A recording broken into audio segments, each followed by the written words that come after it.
नमस्कार. मी इचलकरंजीतील लुणवाल टॉवर व PNG समोरील चौक बोलतोय. दिवसाचं वातावरण शांत असायला पाहिजे, पण माझ्या आजूबाजूला खूप मोठी समस्या आहे. दिवसा अवजड वाहनांना बंदी आहे, पण ती फक्त कागदावरच राहिली का? हा प्रश्न आता माझ्या नागरिकांच्या मनात वारंवार येतोय. म्हणून आज मला स्वतःलाच बोलावं लागतंय. या ठिकाणी मोठ्या गाड्या उभ्या असतात. धान्य ओळीत लोडिंग अनलोडिंग चालू असतं, तेही थेट रस्त्याच्या मधोमध. यामुळे माझ्या नागरिकांना प्रचंड त्रास सहन करावा लागतो. गाड्यांचे सततचे हॉर्न, ट्रॅफिकमुळे होणारा जाम आणि न संपणारी गर्दी, हे सगळं इथे रोज घडतं. शेजारील नागरिकांना तर शांत आयुष्याची अपेक्षा करता येत नाही आणि प्रवाशांना या गोंधळातून जाणंही मोठी अडचण बनली. माझी ट्रॅफिक अधिकाऱ्यांना कळकळीची विनंती आहे, कृपया या समस्येकडे लक्ष द्या.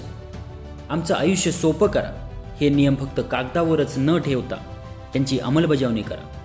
तुमच्या मदतीने मी पुन्हा एकदा शांत, स्वच्छ आणि मोकळा होईल. धन्यवाद.